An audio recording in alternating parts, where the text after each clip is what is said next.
नमस्कार दोस्तों, आप देख रहे हैं IBPS गुरुजी। और जैसा कि आप सभी को पता है NICL असिस्टेंट का रिक्रूटमेंट नोटिफिकेशन आउट हो चुका है। और अगर आपको नोटिफिकेशन के रिगार्डिंग कोई भी डाउट है तो आप डिस्क्रिप्शन में दिए गए लिंक को विजिट करें और वहां से अपने सारे डाउट्स क्लियर करें। यहाँ पे हम चर्चा करेंगे NICL असिस्टेंट की एग्ज़ाम के लिए सिलेबस क्या रहेगा। हम इस वीडियो में प्रीलिम्स एवं मेंस एग्जामिनेशन दोनों एग्जामिनेशन का सिलेबस चेक करेंगे, तो आपके लिए काफ़ी बेनिफिशियल रहेगा। तो चलिए शुरू करते हैं। सबसे पहले जान लेते हैं एग्जाम पैटर्न, क्योंकि काफ़ी लोगों को यहाँ पे भी डाउट होता है। तो एग्जाम पैटर्न में आपको देखने को मिलता है प्रीलिमिनरी एग्जामिनेशन पैटर्न में 3 सब्जेक्ट इंग्लिश, रीजनिंग और क्वांटिटेटिव एप्टीट्यूड यानी मैथ्स। और मेन एग्जामिनेशन में आपको देखने को मिलते हैं 5 subject reasoning, English, numerical ability, general awareness and computer knowledge. ठीक है। अब प्रीलिम्स में इंग्लिश के लिए 30 क्वेश्चन है, 30 मार्क्स है और सेक्शन टाइमिंग 20 मिनट्स है। रीजनिंग के लिए 35 क्वेश्चन है, 35 मार्क्स है और सेक्शनल टाइमिंग 20 मिनट्स है। और मैथ्स के लिए 35 क्वेश्चन, 35 मार्क्स और sectional timing 20 minutes. Total 100 question, 100 marks और 60 मिनट का समय मिलता है। और यहाँ पे नेगेटिव मार्किंग है, 1/4 नेगेटिव लगेगा। और आपको सेक्शनल कट ऑफ भी मेंटेन करना है, यानी इंडिविजुअल सब्जेक्ट में जो मिनिमम कट ऑफ तय होगा वो आपको क्लियर करना है। और साथ ही साथ आपको ओवरऑल जो कट ऑफ बनेगा 100 में से वो भी आपको क्लियर करना रहेगा, तभी आप मेन एग्जामिनेशन के लिए क्वालिफाई कर पाओगे। ठीक है। एग्जाम पूरा का पूरा ऑब्जेक्टिव रहने वाला है और क्वेश्चन आपको हिंदी एवं इंग्लिश लैंग्वेज में भी देखने को मिलेंगे, इंग्लिश सब्जेक्ट को छोड़ के। ठीक है। और सेक्शनल टाइमिंग तो है ही।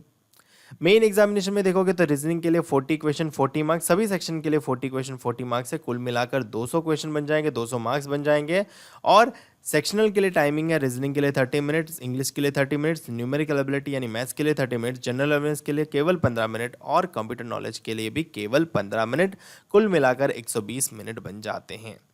यहाँ पे भी आपको नेगेटिव मार्किंग रहेगा और साथ ही साथ यहाँ ये एग्ज़ाम भी आपका ऑब्जेक्टिव ही है और आपको क्वेश्चन हिंदी एवं इंग्लिश लैंग्वेज में देखने को मिलेंगे, इंग्लिश सब्जेक्ट को छोड़ के। सो अब ये तो समझ आ गया कि एग्ज़ाम में टोटल 5 सब्जेक्ट से आप रूबरू हो रहे हो। प्रीलिम्स के लिए 3 है, मेंस के लिए वो 3 तो है ही, साथ ही साथ 2 और बढ़ जाते हैं। प्रीलिम्स के लिए कौन से 3 है? इंग्लिश, रीजनिंग और मैथ्स, ये 3 प्रीलिम्स के लिए है। और मेंस के लिए ये 3 तो है ही, साथ ही साथ जनरल अवेयरनेस भी आ जाता है और कंप्यूटर नॉलेज भी आ जाता है। ठीक है। तो बारी बारी सभी का सिलेबस चेक कर लेते हैं। सबसे पहले जान लेते हैं इंग्लिश लैंग्वेज का सिलेबस क्या रहेगा। जी हाँ, मैं आपको वेटेज भी बताता चलूँगा ताकि आपको थोड़ा बहुत आइडिया लग जाए। देखो, सबसे पहला है रीडिंग कॉम्प्रिहेंशन। ये आपको 8 से 10 नंबर में देखने को मिलता है प्रीलिमिनरी एग्जामिनेशन में, और मेन एग्जामिनेशन के लिए भी 8 से 10 नंबर में देखने को मिल सकता है, या फिर उससे ज़्यादा भी अगर एक एक्स्ट्रा पूछ लिया तो देखने को मिल सकता है। दूसरा टॉपिक है क्लोज टेस्ट। ये आपको 5 नंबर में देखने को मिल जाता है और मेन एग्जामिनेशन में भी 5 से 7 नंबर में आप कंसिडर कर सकते हो। तीसरा है फिल इन द ब्लैंक्स। ये अगर आया तो आपको 5 नंबर में देखने को मिलेगा और मेंस में आया तो भी 4 से 5 नंबर में देखने को मिल जाता है। एरर डिटेक्शन करेक्शन, ये तो मस्ट टॉपिक है। रीडिंग, देखो रीडिंग कॉम्प्रिहेंशन मस्ट टॉपिक है, मतलब उसके बिना पेपर होगा ही नहीं। एरर डिटेक्शन के बिना भी पेपर होगा ही नहीं। आपको ये तो मान के ही चलना है, ये भी 5 नंबर में आएगा ही आएगा, 5 से ज़्यादा बट 5 से कम नहीं, प्रीलिम्स एवं मेंस दोनों में। नेक्स्ट है स्पेलिंग एरर, मिसस्पेल्ड। अगर ये पूछा जाए काफ़ी इजी रहता है, 5 नंबर में देखने को मिल जाता है और मेन एग्जामिनेशन में भी 5 से 7 नंबर में या फिर उससे कम में भी देखने को मिल सकता है।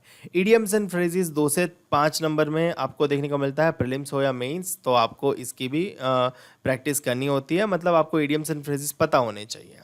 वर्ड यूजेज, रिप्लेसमेंट या रीअरेंजमेंट, आजकल रीअरेंजमेंट ज़्यादा आता है या फिर यूजेज कभी कभी आ जाता है, रिप्लेसमेंट रेयरली देखने को मिलता है। अगर ये आया तो भी ये 3 से 5 मार्क आराम से दे जाएगा, प्रीलिम्स एग्जामिनेशन हो मेंस एग्जामिनेशन में, दोनों में वेटेज सेम जैसा ही रहेगा। पैरा जंबल्स, सेंटेंस रीअरेंजमेंट जो भी बोलो, तो ये जो चीज़ है ना, ये आपको मैक्सिमम टाइम देखने को मिल जाती है 1-2 शिफ्ट को छोड़ के। तो पैरा जंबल्स भी काफ़ी इंपॉर्टेंट बन जाते हैं, अगर आते हैं तो 5 नंबर दे जाते हैं अगर आपने उससे अच्छी प्रैक्टिस की है तो। नेक्स्ट है समानार्थी विरोधार्थी, अगर गुजराती में बोले तो एंटोनिम सिनोनिम्स इंग्लिश में बोले तो वो एक्चुअली जनरली रीडिंग कॉम्प्रिहेंशन के साथ ही पूछ लेते हैं, बट कभी कभी सेपरेट भी पूछ सकते हैं और मिसलेनियस टॉपिक्स भी हो जाते हैं काफ़ी बार। कुछ नए बन जाते हैं जैसे match the sorry match the columns etcetera etcetera, fill in the blanks, double level, triple level, ठीक है। तो वो काफ़ी सारे मिसलेनियस टॉपिक बना लेते हैं। जस्ट आपको इंस्ट्रक्शन अच्छे से पढ़नी है, इंस्ट्रक्शन पढ़ोगे तो आपको आइडिया लग ही जाएगा। अब बढ़ते हैं आगे हमारे नेक्स्ट टॉपिक की ओर, और नेक्स्ट सिलेबस है हमारा रीजनिंग एबिलिटी का। रीजनिंग एबिलिटी भी आपको स्कोरिंग मार्क्स अच्छे से दे जाता है अगर आप उसकी प्रैक्टिस अच्छे से करो तो।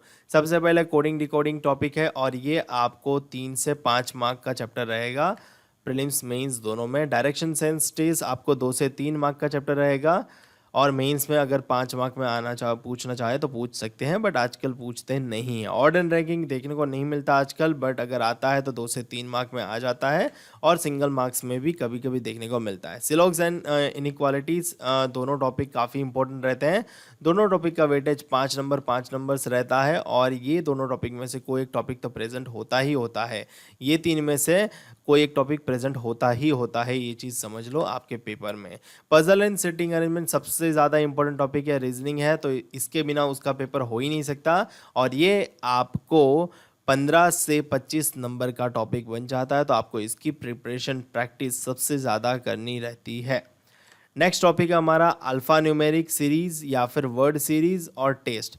ये टॉपिक क्लरिकल लेवल यानी असिस्टेंट लेवल के एग्जाम में तो काफ़ी इंपॉर्टेंट बन जाता है, क्योंकि ये टॉपिक से आपको 5 से 10 नंबर आराम से मिल जाते हैं, और इसकी प्रिपरेशन अच्छे से कर लेना, क्योंकि काफ़ी स्कोरिंग और काफ़ी ईजी टॉपिक है। ब्लड रिलेशन असिस्टेंट के एग्जाम में कम ही देखने को मिलता है, प्रीलिम्स में ना के बराबर, बट मेंस में आपको देखने को मिल सकता है। 2 से 3 मार्क का ये भी पूछा जाता है। वर्ड फॉर्मेशन एक ही मार्क का होता है, आधी शिफ्ट में होगा, कुछ शिफ्ट में नहीं होगा, तो आपको ये समझ के चलना है। इनपुट आउटपुट जनरली असिस्टेंट के एग्जाम में नहीं पूछा जाता, बट फिर भी एग्जामिनर का मन करे तो पूछ सकता है, क्योंकि कहीं पे भी ऐसा मेंशन नहीं है कि असिस्टेंट में नहीं पूछना, बट पूछा अक्सर नहीं जाता। अगर आता है तो 5 नंबर आराम से दे के जाएगा। डेटा सफिशिएंसी आपको अक्सर प्रीलिम्स की एग्जाम में नहीं देखने को मिलता, जनरली मेंस एग्जामिनेशन में होता है, बट आप कुछ कह नहीं सकते। जैसे कि अभी पीओ की एग्ज़ाम थी, तो 2-3 सवाल आपको डेटा सफिशिएंसी के भी देखने को मिले थे, ठीक है। सो लास्ट टॉपिक है लॉजिकल रीजनिंग। ये आपको मेंस एग्जामिनेशन में ही देखने को मिलेगा, और ये 2 से 5 नंबर में देखने को मिलेगा, और ये मेन एग्जामिनेशन का टॉपिक है। ये भी मोर लाइकली मेन एग्जामिनेशन का टॉपिक है, ये भी मोर लाइकली मेन एग्जामिनेशन का टॉपिक है, ठीक है। सो ये था रीजनिंग का सिलेबस। बढ़ते हैं आगे हमारे अगले सब्जेक्ट की ओर, और अगला सब्जेक्ट है क्वांट और न्यूमेरिकल एबिलिटी, जो बोलो वो, ठीक है। क्वांट यानी मैथ्स। सो मैथ्स में सबसे पहले आप ये समझ जाओ कि ये जो पोर्शन है ना, ये 4 टॉपिक, ये काफ़ी इंपॉर्टेंट है। इसकी प्रिपरेशन, इसकी प्रैक्टिस सबसे ज़्यादा होनी चाहिए, क्योंकि ये सबसे आसान होने के बावजूद आपको सबसे ज़्यादा टाइम कंज्यूम कर लेते हो इस सेक्शन में। तो आपको सिंप्लीफिकेशन अच्छे से प्रैक्टिस करना है, क्योंकि सिंप्लीफिकेशन आपको 5 नंबर आराम से दे जाएगा, नंबर सीरीज भी आपको 5 नंबर आराम से दे जाएगा, क्वाड्रेटिक इक्वेशन भी 5 नंबर आराम से दे जाएगा अगर पूछा तो। असिस्टेंट के एग्जाम में तो क्वाड्रेटिक इक्वेशन के चांसेस कम बन जाते हैं, बट फिर भी प्रिपरेशन रखनी है। डेटा इंटरप्रिटेशन तो होना ही होना है। अगर प्रीलिम्स एग्जामिनेशन है तो 5 से 10 मार्क का पूछा जाएगा, और मेन एग्जामिनेशन है तो 10 से 15 मार्क का पूछा जाएगा data interpretation. Data sufficiency prelims में मैं नहीं जनरली नहीं पूछा जाएगा, बट मेन एग्जामिनेशन में आपको 5 नंबर में देखने को मिलेगा। प्रीलिम्स में शायद नहीं होगा, बट फिर भी थोड़ा बहुत रेडी करके चले जाना, ठीक है। अब बात करते हैं मैथ्स में एरिथमेटिक चैप्टर्स की। देखो ये वाले टॉपिक जो थे ना, वो कैलकुलेटिव है, आपको यहाँ पे कैलकुलेशन पे भार देना रहता है। आप जितनी जल्दी सॉल्व करोगे उतनी जल्दी आप वो टॉपिक कर पाओगे, बट एरिथमेटिक चैप्टर्स जो है वो हर एक चैप्टर का वेटेज 1 से 2 मार्क का है। और एरिथमेटिक चैप्टर्स कौन कौन से हैं, तो average, problem based on age हो गया, उसके बाद आपका सिंपल इंटरेस्ट हो गया, उसके बाद आपका कंपाउंड इंटरेस्ट हो गया, उसके बाद आपका रेशियो एंड प्रोपोर्शन हो गया, पार्टनरशिप हो गया, प्रॉफिट लॉस एंड डिस्काउंट हो गया, परसेंटेज हो गया, टाइम एंड वर्क हो गया, पाइप एंड सिस्टम हो गया, मिक्सचर एंड एलिगेशन हो गया, स्पीड टाइम डिस्टेंस हो गया, बोट एंड स्ट्रीम हो गया, प्रॉब्लम बेस्ड ऑन ट्रेन्स हो गया, परम्यूटेशन कॉम्बिनेशन हो गया, प्रोबेबिलिटी हो गया। एरिया हो गया। देखो ये सारे टॉपिक जो है ना, ये आपको यहाँ तक दिख रहे हैं, वो सारे तो आने ही आने हैं। ये टॉपिक अक्सर आपको पीओ की या ऑफिसर लेवल के एग्जाम में देखने को मिलते हैं, तो क्लरिकल एग्जामिनेशन में, असिस्टेंट लेवल के एग्जाम में कम देखने को मिलते हैं, ठीक है। बट फिर भी अगर मेन एग्जामिनेशन के लिए जा रहे हो तो इसकी प्रिपरेशन करके रखना। बाकी प्रीलिम्स में तो आप समझ सकते हो कि इनमें से ही आपको सवाल देखने को मिलेगा, और अगर एक दो सवाल यहाँ से आ जाए प्रोबेबिलिटी से तो मुमकिन है, बाकी जनरली इन चैप्टर से ही आपको क्वेश्चन देखने को मिल जाएगा। बढ़ते हैं आगे हमारे अगले सिलेबस की ओर। तो अगला टॉपिक है हमारा, वो है जनरल अवेयरनेस। तो देखो जनरल अवेयरनेस में आपको ज़्यादातर सबसे ज़्यादा इंपॉर्टेंट टॉपिक है current affairs. Majority question current affairs से ही होते हैं। अब देखो एक और चीज़ बोल देता हूँ कि यहाँ तक जो था ना, हमने सिलेबस किस किस का देखा, इंग्लिश का देखा, रीजनिंग का देखा और क्वांटिटेटिव एप्टीट्यूड का देखा। ये प्रीलिम्स का सिलेबस है, और यही टॉपिक आपको मेंस में भी देखने को मिलते हैं। मेंस में डिफिकल्टी लेवल बढ़ जाता है, और मेंस में दो टॉपिक भी और बढ़ते हैं, वो है general awareness and computer knowledge. तो अभी हम देख रहे हैं जनरल अवेयरनेस का सिलेबस, और जनरल अवेयरनेस में मेजॉरिटी क्वेश्चन आते हैं करंट अफेयर से, और वो भी पिछले 6 से 8 महीने के करंट अफेयर से। करंट अफेयर्स में नेशनल न्यूज़ भी पढ़ना होता है, फाइनेंशियल न्यूज़ भी पढ़ना होता है, इंटरनेशनल न्यूज़ भी पढ़ना होता है। सारे करंट अफेयर्स के न्यूज़ जो इंपॉर्टेंट है एग्जाम के संदर्भ में, वो आपको सभी पढ़ने होते हैं। और आपके लिए मैं best current affair source provide करता हूं, जो कि पेड है। अगर आपको वो खरीदना है तो आपको लिंक डिस्क्रिप्शन में मिल जाएगा, वहां से आप उसको भी खरीद सकते हो। बढ़ते हैं आगे, और इंश्योरेंस अवेयरनेस के लिए बारे में बात कर लेते हैं। अगर इंश्योरेंस की एग्जाम है तो बेसिक्स ऑफ इंश्योरेंस अवेयरनेस पढ़ लेना चाहिए कि इंश्योरेंस होता क्या है, एलआईसी क्या करता है, जनरल इंश्योरेंस क्या करता है, कितने टाइप के इंश्योरेंस होते हैं, वगैरह वगैरह, ताकि आपको उसके बेस्ड ऑन ही 2-3 सवाल आ जाए तो आप उसकी प्रिपरेशन रखो। आजकल स्कीम्स काफ़ी पूछी जा रही है, जिस स्कीम्स के काफ़ी साल ख़त्म हो गए, 10 साल ख़त्म हो गए, 5 साल ख़त्म हो गया है, या फिर कोई माइलस्टोन अचीव किया है, या फिर कोई स्कीम न्यूज़ में रही है, तो उसकी भी आपको खबर होनी चाहिए। स्टैटिक जनरल नॉलेज आजकल नहीं पूछते हैं, बट पूछे तो आपको आना चाहिए। तो बेसिक एक बार गो थ्रू कर लेना। बाकी जनरली आएगा तो 2 से 3 मार्क का आएगा, ये स्कीम्स आएगा तो 2 से 5 नंबर का आएगा, इंश्योरेंस अवेयरनेस 2 से 5 नंबर का आएगा, basics of banking and financial awareness 2 से 3 नंबर में आएगा।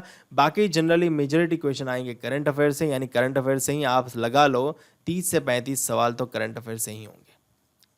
तो इस पर ही सबसे ज़्यादा आपका फोकस होना चाहिए। और ध्यान रहे, बेस्ट करंट अफेयर सोर्स मैं ही प्रोवाइड करता हूँ, तो आपको लिंक डिस्क्रिप्शन में मिल जाएगा, वहाँ से आप चेकआउट कर सकते हो। नेक्स्ट टॉपिक है कंप्यूटर नॉलेज का। कंप्यूटर नॉलेज का सिलेबस ये रहा। सबसे पहला टॉपिक होता है कंप्यूटर हिस्ट्री। आपको पढ़नी होती है फर्स्ट जनरेशन कंप्यूटर में क्या यूज़ होता था, सेकंड जनरेशन में, थर्ड जनरेशन में, एंड सो ऑन। एब्रीविएशन पढ़ने होते हैं, जैसे यूएसबी का फुल फॉर्म क्या होता है, यूपीएस का फुल फॉर्म क्या होता है, फिर सीडी ड्राइव का फुल फॉर्म क्या होता है, एचडीडी का, एसएसडी का, एट्सेट्रा एट्सेट्रा। ऑपरेटिंग सिस्टम के बारे में नॉलेज होना चाहिए। विंडोज सिस्टम होता है, एक्सपी होता है, और फिर कौन सा होता है, एप्पल होता है, सॉरी मैक ओएस होता है। उस प्रकार से काफ़ी सारे ऑपरेटिंग लिनक्स, उबंटू हो जाते हैं, उसके बारे में थोड़ा बहुत आइडिया होना चाहिए। डेटाबेस का बेसिक होना चाहिए, हैकिंग सिक्योरिटी का बेसिक होना चाहिए, बाइनरी नंबर सिस्टम का कन्वर्जन आना चाहिए, हार्डवेयर एंड सॉफ्टवेयर का बेसिक नॉलेज होना चाहिए, नेटवर्किंग एंड कम्युनिकेशन का बेसिक नॉलेज, और आजकल के ट्रेंडिंग टॉपिक जैसे कि आर्टिफिशियल इंटेलिजेंस हो गया, डिजिटल और क्रिप्टो करेंसीज हो गए, एमएस ऑफिस हो गया, शॉर्टकट कीज हो गए, chat GPT, learning language model, basics of logic gates, और मिसलेनियस टॉपिक्स जो भी यहाँ पे मेंशन नहीं है, वो सारे आपको पढ़ने चाहिए। तो आपका कंप्यूटर नॉलेज में देखो बेसिक ही पूछते हैं, बट आपको ये सबको पता होगा तो आप आंसर कर पाओगे ना, वरना तुक्के लगाने से तो कोई फ़ायदा नहीं है ना। सो ये रहा सिलेबस, आपके पांचों सब्जेक्ट का प्रीलिम्स और मेंस एग्जामिनेशन का सिलेबस कवर हो गया, और मैंने आपको वेटेज भी बता दिया। मुझे उम्मीद है कि आपको सिलेबस क्लियर हो गया होगा एनआईसीएल की असिस्टेंट की मेन एग्जामिनेशन के लिए, प्रीलिम्स एग्जामिनेशन के लिए। अगर फिर भी कोई डाउट छूट जाता है तो आप कमेंट सेक्शन में कमेंट करके पूछ सकते हो, और अगर आपको पर्सनली मुझे मैसेज करना है तो आप मुझे इंस्टाग्राम पे मैसेज कर सकते हो। मेरी इंस्टाग्राम की आईडी है IBPS_गुरुजी, जहाँ पे मैं most of the time online रहता हूँ, तो आपके क्वेरीज का आंसर तुरंत कर देता हूँ। मिलते हैं अगले वीडियो में।